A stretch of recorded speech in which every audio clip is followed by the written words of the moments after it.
Hey guys, it's Stephanie. I am back from vacation. My husband and I spent a few days over in Germany and Prague. It was so fun, so beautiful. If you wanted to see pictures, you could go check out my Instagram. I should have that down below. But I want to talk to you about some books I read recently that I have some thoughts about. The first one was a book I got approved for on NetGalley, and I was so excited. Like, when I got the email that I was going to be able to read this book, I was so stoked. This is Final Girls by Riley Sager, and this is a thriller. It follows our main character, Quincy, who was the final girl sole survivor of like a horror movie style massacre that took place in a cabin in the woods with her friends. And then there are two other girls who are also final girls who were kind of the sole survivors of these like bloody massacres. One took place in a sorority house, one took place at a hotel, and one of the final girls has died, and there is reason to believe that there is a killer coming after the final girls. This was such a fun book. Like, this is exactly what I needed for summer. This is a perfect summer read. I think it's going to be like a book of the month pick, so I definitely recommend picking this if you need a good thriller. It was just so fast paced and great, and if you're like me and you really love horror and horror movie lore, you know, there is just so many nods to it. I mean, the final girl concept in itself is part of like a horror movie mythology all in itself. And if you're interested in that, I really suggest the Faculty of Horror podcast. They just really get into all that. It was just so great to see how the author, like, you know, kept with this trope or mythology and also subverted it. It was just a lot of fun, and it was very fast paced, and I did not guess the ending. So all those things are total pros for a thriller, right? Loved it.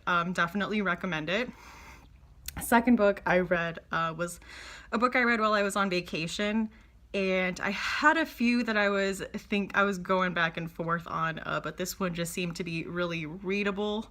And when you're on like public transportation and planes and airports, you need something that's readable and doesn't require too much thinking. And this was Ann Patchett's The Patron Saint of Liars. I loved Commonwealth so much, and this was Ann Patchett's debut novel. Unfortunately, I was just not very impressed with it. It is about a woman who is married and like dissatisfied in her marriage and finds out she's pregnant and checks herself into a home for like pregnant girls. And it's like this Catholic home that takes care of these pregnant girls and helps them through their pregnancy. I just was not a fan of it. I love Ann Patchett's voice. I loved her writing, so it kept me going through this story that I really didn't care about. But in the end, I just wasn't very impressed. I definitely saw seeds of like the kind of writer she was going to become. And I definitely, like I said, I loved her writing and I loved her voice. I just really didn't love what she had to say in this book necessarily. So that was a bit of a dud. So I think the next Ann Patchett I read will either be Bel Canto or State of Wonder, since I think those are her like better ones and the ones that people talk about the most. Yeah, so not all that impressed with The Patron Saint of Liars. The third book that I read was one I picked up because I get those stupid Kindle Daily Deal emails that I always fall for, and I get them from like 3 different sites. I get like the Modern Mrs. Darcy ones and the BookBub ones, and I swear I buy way too many ebooks on these stupid deal alerts. So, but this was a good one because I bought the Song of Achilles. I had heard a bit about it on BookTube.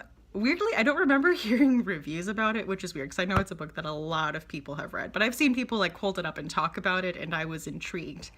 I'm really glad I didn't go into it overhyped though, because my expectations were really low. I was kind of expecting like fanfic, like amateur level fanfic, and it was so much more than that. It was so beautifully written and touching. And if you don't know, The Song of Achilles by Madeline Miller is a kind of retelling of the Iliad from Patroclus's point of view, who is like Achilles' lover. And, you know, it talks about them being together and their relationship and basically all of the events from the Iliad through his point of view. And it was so interesting and so good. I did not remember anything about the Iliad though, and I was talking to my husband because I'd read the Iliad in middle school, I think, and then we read the Odyssey in ninth grade, so it had been a long time. And I was talking to my husband about what I was reading, and I told him, like, it's from Patroclus's point of view, and he's like, oh, that's the guy that gets, and I was like, thanks for ruining my life. Although I should have known, like, in the back of my head, I knew. It was so good. Like, I loved it. Ending ripped my heart out, but I loved it. It was really good, and it inspired me. I talked to Lauren at Burnt Fiction, and we had talked about reading the Penelopiad together, which is kind of an Odyssey retelling. I don't know if it's from Penelope's point of view, Odysseus's wife, but I will be looking forward to doing that. So it was really good. Anyway, I just wanted to talk to you guys about books. I feel like I haven't done that in a while. Anyway, guys, I've missed you. Thank you so much for watching, and I hope to see you again soon. Bye!